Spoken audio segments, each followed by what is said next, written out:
What it do, Internet? David Baugh here, and today is vlog number 306, ladies and gentlemen, and today we're going to be talking about a pretty wonderful horror movie called Wishmaster. Let's get into it. Oh, as long as it looks good for the internet.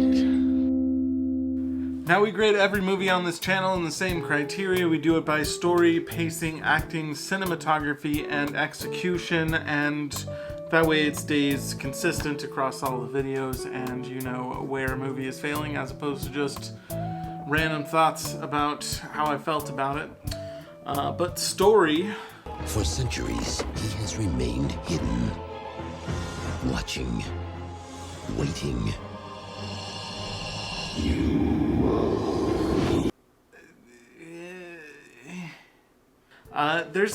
It's pretty convoluted, really. He's got to get all of these wishes granted by all of these other people, and, you know, it just didn't really do it for me there.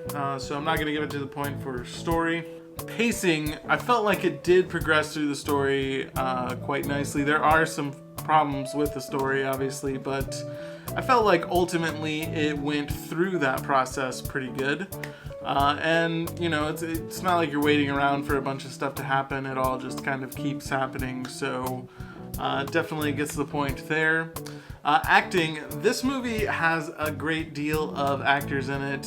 It's got Robert Englund, it's got Tom Savini makes a cameo, there's even Tony Todd. It's got some great horror chops. The main guy, Andrew Divoff, he's pretty good. It's even got Angus Scrimm was the narrator at the beginning from Phantasm. So there's quite a few people in there, and I felt like they really sort of all passed off the torch to him. I thought that the acting, it really makes it. That guy that plays the Wishmaster is pretty spectacular.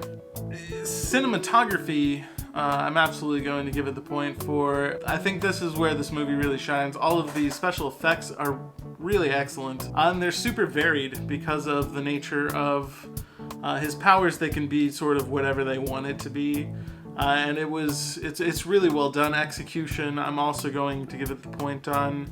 I felt like they really put together a great team of people. They really had a pretty consistent vision all the way through, and you know, they definitely nailed the finer details. I think this is one of those movies that you should absolutely add to your Halloween watch list. It's pretty spectacular. There's a whole bunch of them, and they're all pretty decent. I think it's one that doesn't really get the credit that it deserves. It's not really as well known as it should be, but ultimately, it's a fantastic film and absolutely one you should check out. But that's all I had for you guys today. It was a pleasure as always, and you have a wonderful evening.